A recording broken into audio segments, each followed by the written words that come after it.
santé, à consommer avec modération. RCJ.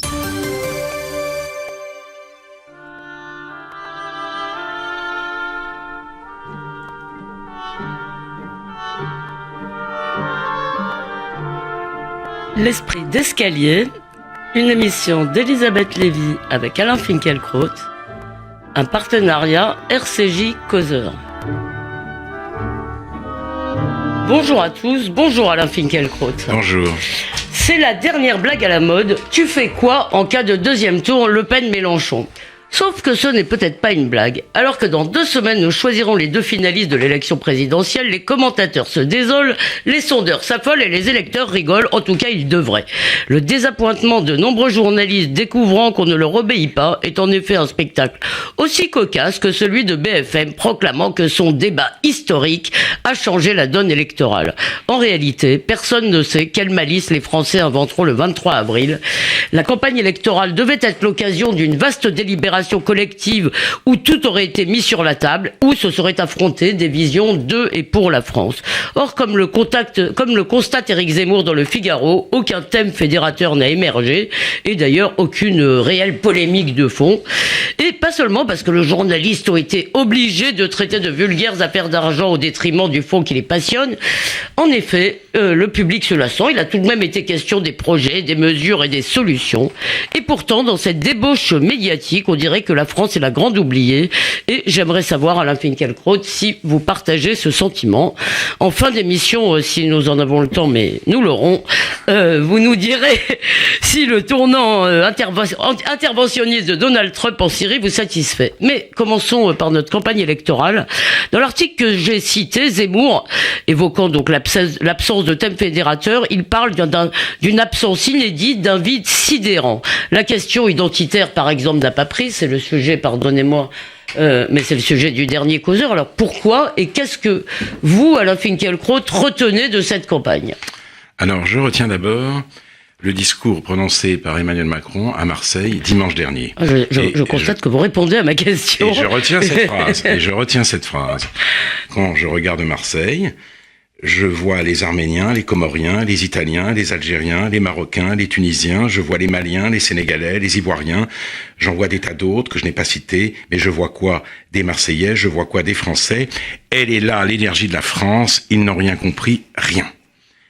Si, dans la France républicaine du XXe siècle, un candidat à une élection avait dit quand il regarde Marseille, ou n'importe quelle ville de France, je vois les Italiens, je vois les Espagnols, je vois les Portugais, je vois les Roumains, je vois les Polonais, je vois les Russes, je vois les Juifs d'Europe centrale ou orientale, mais je vois quoi ? Des Français. Les destinataires de ce discours se seraient demandé, interloqués, mais on est où ? Venus en tant que citoyens, ils s'attendaient à ce que l'orateur s'adressât à des citoyens sans distinction de race ou d'origine. Ils n'auraient pas du tout été flattés, mais surpris, embarrassés, scandalisés même de l'entendre dire que la France était tout entière constituée par l'addition de leurs identités ou de leurs énergies. La France, c'était déjà là, où leurs ancêtres n'étaient pour rien, ce déjà-là, ils ne lui vouaient pas tous le même culte, mais ils auraient trouvé inconvenant qu'on le fît disparaître pour leur permettre de se sentir complètement chez eux. Bref, ces immigrés n'étaient pas la France, ils la rejoignaient. Intériorisant les lois immémoriales de l'hospitalité, ils ne mettaient pas sur le même plan ou dans le même panier celui qui reçoit et celui qui est reçu. Ils s'intégraient dans une langue, dans une histoire, dans une culture, et ils aspiraient à y prendre leur part, non à prendre sa place. Ils avaient des droits égaux, ils y tenaient comme à la prunelle de leurs yeux, mais ils ne confondaient pas l'hôte et l'hôte, les Français de fraîche date qu'ils étaient avec les Français de génération en génération. Ceux-ci, d'ailleurs, n'apparaissent pas dans l'énumération enthousiaste du candidat En Marche vers la société diversitaire, car ils sont de moins en moins visibles et ils n'ont plus de non. Il n'a pas cité d'ailleurs les anciennes immigrations. Est-ce qu'il a cité les Juifs? Il a cité l'immigration, mais est-ce qu'il a cité les Juifs et les Arméniens? Non, il a cité les Arméniens, mais il n'a pas cité les vieux Français. Je ne sais pas comment les... Alors, Mathieu Bocoté a une expression, les Français d'origine française. Voilà, on ne sait jamais comment dire. Alors justement, je trouve assez joli. Cela me rappelle, oui. Et je crois que j'en ai parlé ici même, une émission où j'étais invité à dialoguer avec Manuel Valls, alors ministre de l'Intérieur. C'était des paroles et des actes. David Pujadas de la prof. Animait notre débat. Non, c'est antérieur. Animait notre débat. Et le débat portait sur l'intégration. Et Valls me voyait très inquiet, alors il a voulu me réconforter. Et il m'a dit, regardez, nous parlons de la France d'aujourd'hui, mais voyez ce studio. Nous sommes tous les trois, David Pujadas, Valls et moi, donc, issus en quelque sorte de l'immigration. Vous voyez donc que l'intégration, ça marche. Je lui ai dit, dans un demi-sourire, Monsieur le ministre, vous avez raison, je suis très sensible à tout ça, mais n'oublions pas quand même les Français de souche. Cette phrase a fait scandale. Notre cher CSA a été saisi sur le site de Mediapart dans une interview avec Cécile Duflot, ministre du même gouvernement que Valls, Frédéric Bonneau, qui est aujourd'hui, si je ne m'abuse, directeur des Inrocks, a clamé son indignation. Cécile Duflot, qui découvrait... Parce que vous aviez dit, il ne faut pas oublier les Français de souche. Oui, et Cécile Duflot, qui découvrait mes propos, a évidemment renchéri. L'ancienneté française a disparu de la langue avant peut-être de disparaître de la réalité. L'hôte ne se distingue plus de l'hôte. Le concept de vivre ensemble signe l'effacement de cette distinction. Oui, d'ailleurs, j'allais vous demander justement si le fait qu'il y ait un seul mot dans la langue française pour désigner les deux ne traduisait pas déjà une espèce de vocation à la... Mais j'avais une autre question. Oui. Comme je sais que le temps nous est compté, c'est que vous avez commencé votre propos en disant dans la France républicaine du XXe siècle. Mais est-ce que ce que vous décrivez, le festival des identités, n'est pas en quelque sorte inhérent à l'Europe du 21e, c'est-à-dire est-ce que l'Europe que Marcel Gauchet décrit, le poste, si vous voulez, de l'individu roi en quelque sorte, de l'après-droit de l'homme. Peut-être, mais en même temps, vous avez raison, il y a une transformation a eu lieu qui ne concerne pas que la France. Mais justement, donc, on ne distingue plus, selon les lois immémoriales de l'hospitalité ne font plus sens, on ne distingue plus l'autre et l'autre.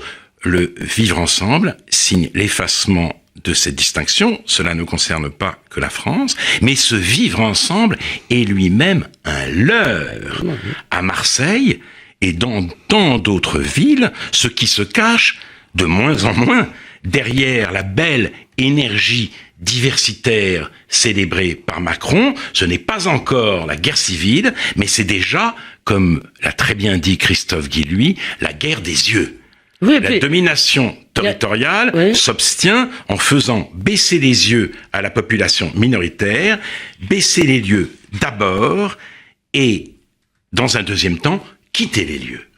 Si je peux ajouter à votre description de Marseille, à Marseille, on emploie naturellement un vocabulaire colonial. Il y a la ville européenne, les quartiers sud en quelque sorte, et il y a les quartiers nord, c'est la ville musulmane en quelque sorte. Alors, mais c'est très, mais voilà. Mais donc j'embraye exactement sur ce que vous dites, parce que quelques jours après avoir lu le discours d'Emmanuel Macron, j'ai été amené, en préparant mon émission Réplique, à rouvrir un livre de Dominique Borne, historien important, qui après avoir été longtemps professeur de Cagnes au lycée Henri IV, est devenu inspecteur général de l'éducation nationale. Ce livre s'intitule « Quelle histoire pour la France ?» Oui, quelle histoire pour la France. Et c'est très intéressant, parce que Dominique Borne part du même constat qu'Emmanuel Macron. Et les citoyens, cela s'entend dans les cours de récréation, ne sont pas tous des Gaulois. Le nouveau récit doit embarquer en histoire tous ceux qui, jusqu'à maintenant, s'en sentaient exclus. Donc, puisque la démographie a changer, l'histoire doit elle-même changer, et l'objectif que s'assigne ce nouveau récit, ce n'est pas de dire aussi objectivement que possible ce qui fut, c'est explicitement de faire France ensemble. Mais c'est ce que je comprends pas, c'est ce qu'il critique ou c'est ce qu'il veut? C'est ce qu'il veut. C'est ce qu'il veut. C'est ce qu'il veut. Je croyais, ce n'est pas Boucheron. Il me semblait qu'il était tout le temps cité par Régis Debray. Oui, mais peut-être. Mais alors, raison de. Pardon. Une raison d'inquiétude. Une raison supplémentaire d'inquiétude. Ce n'est pas l'histoire mondiale de la France. C'est la nouvelle histoire telle qu'on veut et on doit l'enseigner aux enfants, dans un livre publié par Pierre Nora chez Gallimard. Alors, il dit voilà, les Gaulois devenant minoritaires dans la cour de récréation,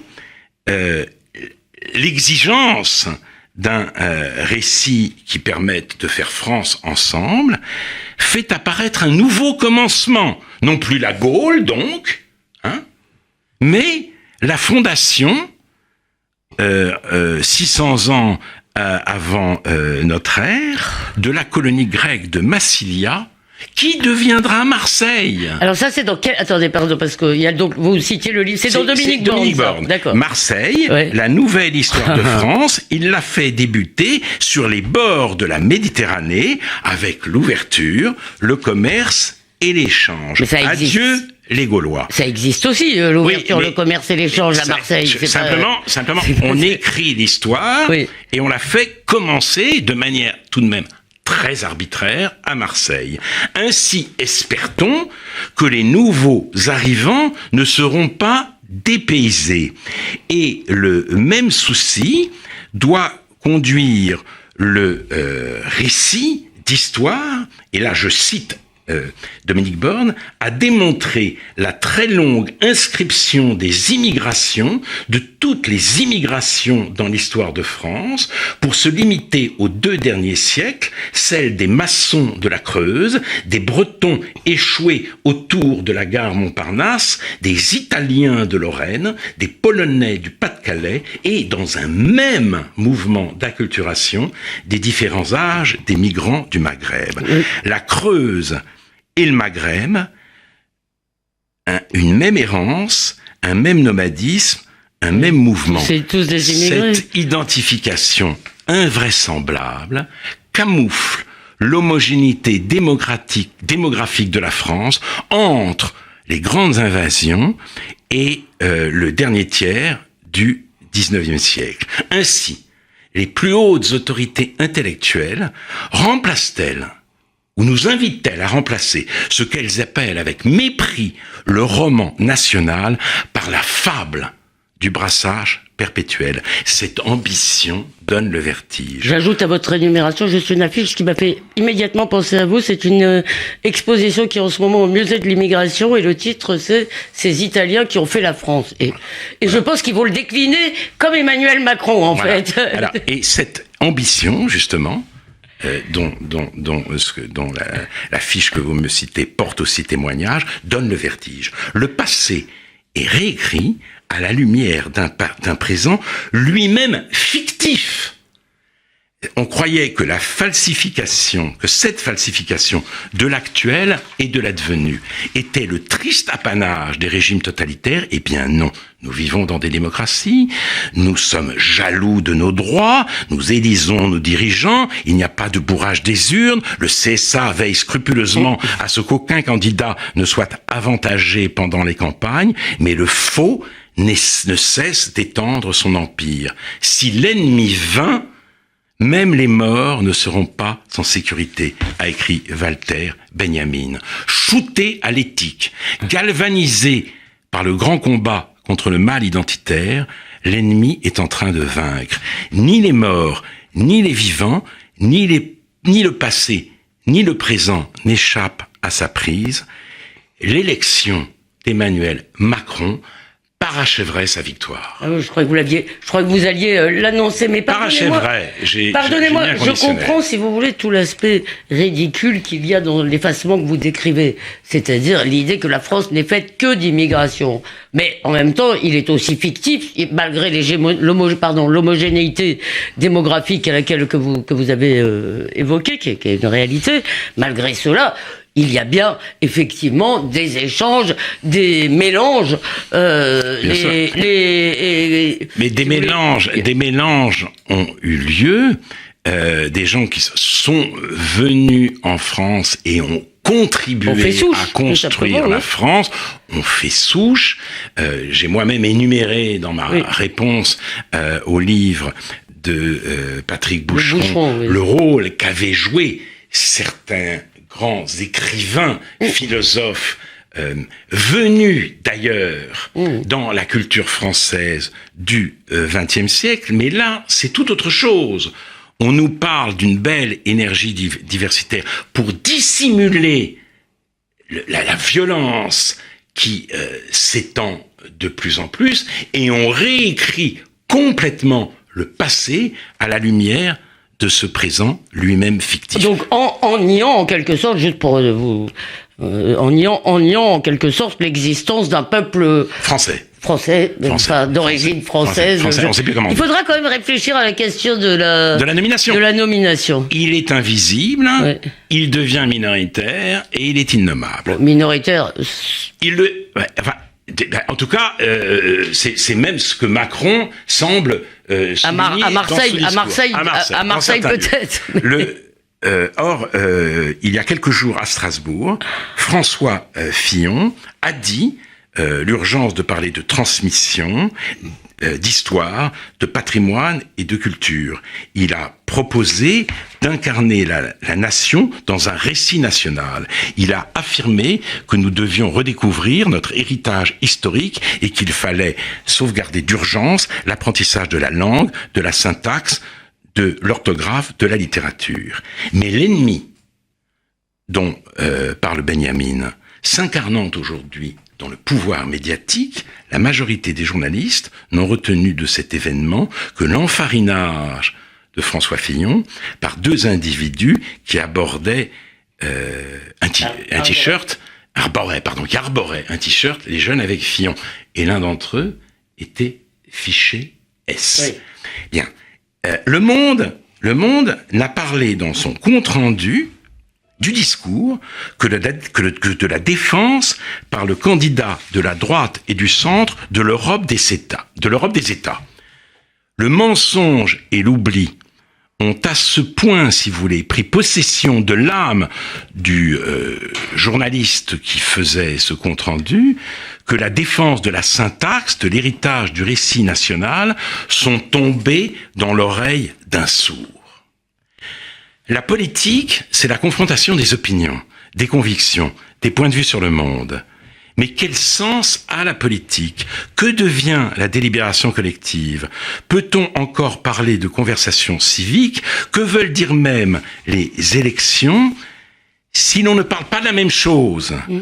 Si l'effacement de la réalité par le mensonge et l'oubli progresse à grands pas, si dans le discours majoritaire, le faux s'installe et évince le monde. Et je me pose cette question, et c'est ma manière à moi, si vous voulez, d'exprimer le malaise que suscite cette campagne électorale. Alors, je voudrais d'ailleurs préciser les choses. I have no horse in this race. Si je cite François Fillon, c'est pas parce que je soutiens ce candidat, mais c'est parce que la non-répercussion de son discours est un symptôme parmi d'autres d'un climat idéologique absolument détestable. Deux questions tout de même, Alain Finkielkraut. Non, on a le droit à un peu de rap. Donc on a le droit à un peu de rap pour la Syrie. Deux questions. La première, c'est que, après tout, même si c'est dans des conditions qui nous déplaisent, dans des dispositifs médiatiques frustrants et rageants, des questions ont été mises sur la table. Et je cite un exemple qui est Marine Le Pen a fait 2 propositions qui me semblent à moi, en tous les cas, éminemment discutables et qui auraient pu susciter au moins un débat autour de je parle des questions identitaires, là. Je parle de l'interdiction des signes religieux dans l'espace public, donc des kippas, au passage, et il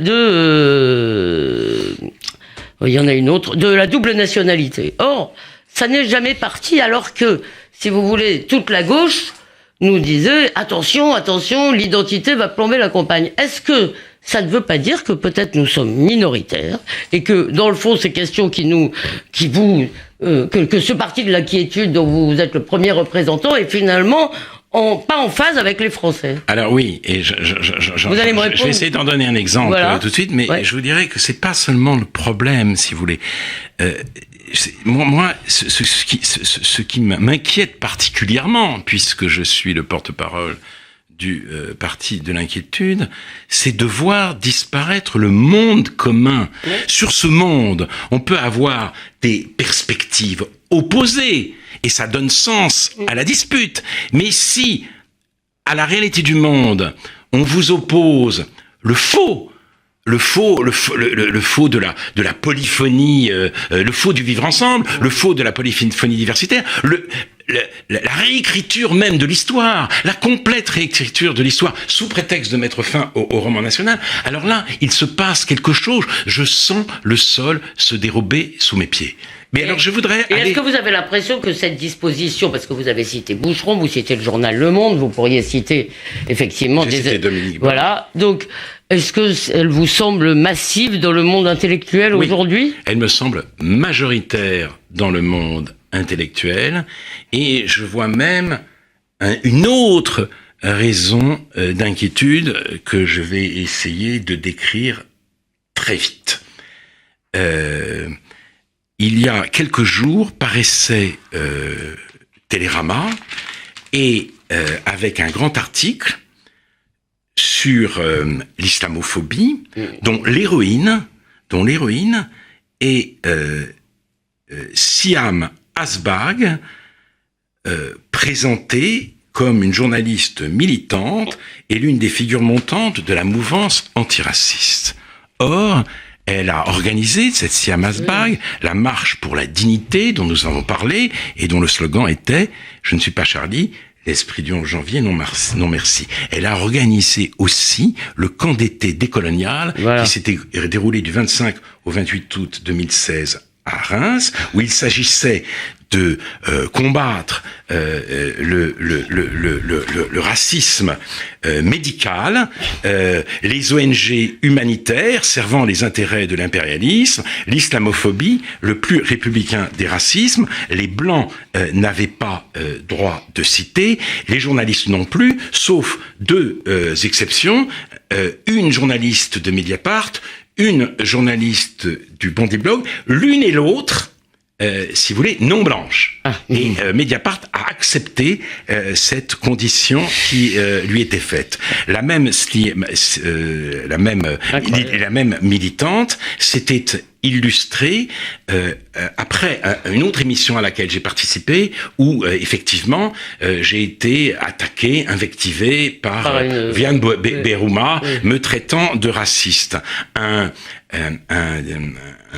membre du parti socialiste, Amin El-Khatmi, avait protesté contre le traitement qui m'était infligé, et Siam Asbagh l'avait insulté sur Internet. Et d'ailleurs, Amin El-Khatmi vient de publier un livre, Non, je ne me tairai pas, La gauche et l'islam, chez Lattès, un livre très intéressant. Deuxième événement qui m'inquiète beaucoup, Charb, qui concerne Charb. Charb est mort, et le dernier livre qu'il ait écrit, et il a terminé 2 jours avant sa mort, Lettres aux escrocs de l'islamophobie, qui font le jeu des fascistes. Ce livre a été mis en spectacle. Cette mise en spectacle, aujourd'hui, est interdite, annulée. À Arras, à Lille, à Avignon, où elle était programmée pour le festival. Pourquoi cette interdiction? Raison de sécurité. Va être mélange, si vous voulez, terrible de peur de la force et de compassion pour la faiblesse. On a peur des réactions et en même temps, on ne veut pas aggraver la situation qui est faite aux musulmans aujourd'hui. Ça fait vraiment mal pour Charb. Ça fait mal pour Charb. Et un troisième symptôme dont je n'aurais pas cru devoir parler, dimanche dernier, le journal du dimanche publiait une interview d'Emmanuel Todd, qui revenait sur son livre qui est Charlie, et qui expliquait que les réactions outragées à ce livre, où il disait que le 11 janvier, des millions de Français sont descendus dans la rue pour défendre comme besoin prioritaire de leur société le droit de cracher sur la religion des faibles, eh bien que ces réactions outragées prouvaient à quel point il touchait raison, juste, et il avait raison. Donc, j'en termine là. Je croyais que Nuit debout n'était rien du tout. Je dois en rabattre. Tous ces petits symptômes, quand même, font sens. Il me semble que dans une partie importante de la gauche, et notamment de la gauche intellectuelle, l'esprit de Nuit debout a vaincu l'esprit du 11 janvier, et que la haine abritée dans la lutte contre l'islamophobie, il fait de terribles ravages. Oui, bon, j'aurais pu vous discuter sur l'esprit du 11 janvier qui, dans le fond, a été aussi un fourre-tout un peu commode. Il faut en convenir aujourd'hui, mais j'aurais voulu surtout trouver une réplique pour vous dire que vous êtes trop pessimiste. Je ne la trouve pas. Nous passons rapidement à la Syrie. Mardi, on a appris qu'un bombardement chimique attribué au régime avait fait 74 morts dans la région d'Idlib. La France a convoqué le Conseil de sécurité de l'ONU, où les discussions, bien sûr, étaient bloquées par le veto russe. Jeudi, sur ordre de Donald Trump, dans la nuit de mercredi à jeudi, je crois très tôt jeudi, l'armée américaine a lancé 50 missiles de croisière sur un hôpital militaire syrien, et le président Trump, rompant avec la rhétorique, disons, ou avec la ligne America First, en appelait aux nations civilisées. Alors, est-ce que vous êtes satisfait, Alain Finkielkraut, vous craignez toujours la mainmise de Poutine? Vous n'aimez évidemment pas le régime de Assad. Est-ce que vous êtes satisfait du tournant pris par Donald Trump? Le mot de satisfaction face à ce qui arrive, à quelque chose d'indécent. Non, mais je ne vous en veux pas de le prononcer. Simplement, je ne peux pas tout à fait le reprendre à mon compte. L'utilisation des gaz chimiques dans la guerre est une véritable abomination. Premier constat. Deuxième constat. Est-ce qu'on est sûr que ce sont les... Oui, est-ce qu'on est sûr que c'est le régime? Les enquêtes menées jusqu'à présent tendraient à le prouver. Mais effectivement, la certitude n'est pas absolument établie. Reste que l'attitude de Assad est assez délirante. Les négociations entamées sous l'égide de la Russie, de la Turquie et de l'Iran achoppent aujourd'hui du fait de l'intransigeance du régime. Bref. Il semblerait que ce soit lui. En tout cas, je vois que la fachosphère est déçue et même furieuse. Elle émet en Trump l'homme qui aime Assad et l'homme qui aime Poutine. Elle n'est pas contente. Je dirais, pour moi, que c'est un bon point pour Trump. Mais la question que je me pose, c'est quelle est sa stratégie ? A-t-il agi sur un coup de sang parce qu'il a vu des images? A-t-il voulu rendre, si vous voulez, au Moyen-Orient, la politique, redorer le blason au Moyen-Orient d'une politique américaine discréditée par la volte-face de Obama en 2013, je ne sais pas, mais tout le monde dit que ce n'est plus Steve Bannon, mais son gendre qui contrôle maintenant son cerveau. Eh bien, son genre qui est très proche du gouvernement israélien, je pense. Tout le monde s'accorde, semble-t-il, sur le fait que ce cerveau est vide et que d'autres l'occupent. Et ça, c'est pas très rassurant. Donc, mais je voudrais aussi ajouter, pour terminer, qu'Emmanuel Macron, à la veille de l'intervention américaine, très symbolique, il faut quand même le dire, a déclaré qu'il préconisait une intervention sous l'égide de l'ONU. Ce qui n'avait strictement aucun sens, puisque l'ONU s'apprêtait, la Russie et la Chine s'apprêtaient à mettre leur veto à une résolution simplement condamnant les bombardements d'Assad. Donc tout cela ne voulait strictement rien dire. Donc je me dis ceci, face à Trump l'imprévisible, face à Poutine le monstre froid, face à Erdogan le conquérant, nous aurons demain peut-être Macron le QI hypermobile. Eh bien, on s'apercevra, mais trop tard, que la sagesse pratique n'est pas une question de QI. Mais vous ne savez pas non plus, oui, vous voulez parler un peu des savants, un peu de l'intelligence, de la bêtise de l'intelligence dont vous avez parlé dans une émission récente à Réplique. Une dernière question tout de même. Dans Causeur, nous avons fait des entretiens avec les candidats sur des questions identitaires qui nous semblaient justement trop absentes. Et Emmanuel Macron nous dit, mais évidemment, la France ne sera jamais une nation multiculturelle. Bien sûr, ce sont des entretiens par écrit, donc mais quel est le vrai Macron dans le fond? Est-ce que c'est celui de Marseille ou est-ce que c'est celui de Causeur? Évidemment, il est ondoyant. Macron dit à chacun ce qu'il a envie d'entendre. Il n'empêche, Macron préconise la discrimination positive et ce discours de Marseille est lui-même très révélateur d'un changement général de mentalité. Vous l'avez dit vous-même, d'une perte de l'esprit républicain et ce qui m'inquiète, c'est que tout cela n'ait pas été suffisamment relevé. Ça aurait pu occuper la campagne et peut-être ainsi Emmanuel Macron aurait-il levé un certain nombre d'ambiguïtés. La bonne nouvelle, c'est que ça nous fait de belles batailles intellectuelles pour les mois et années qui viennent. Oui, la bonne nouvelle peut-être, mais je vous dis, des batailles intellectuelles ont du sens quand nous habitons tous le même monde. C'est vrai. Voilà. Et sinon, je ne vois même plus comment une conversation civique digne de ce nom peut s'établir. Eh bien, ce que nous faisons ici, j'espère, contribue à maintenir et préserver ce monde commun. Merci Alain Finkielkraut. Lorsque nous nous retrouverons ici la semaine prochaine, vous serez un homme libre, nous serons des hommes libres, puisque je vous souhaite à vous, ainsi qu'à tous nos auditeurs, de bonnes fêtes de Pessah. En attendant la semaine prochaine, on vous retrouve dans Causeur, où vous exécutez magistralement Christine Angot. Je le recommande aux auditeurs. On peut aussi bien sûr réécouter cette émission sur causeur.fr et radio-rcj.info. Bonne semaine à tous, Rak Sameach, cher Alain, et bon Seder.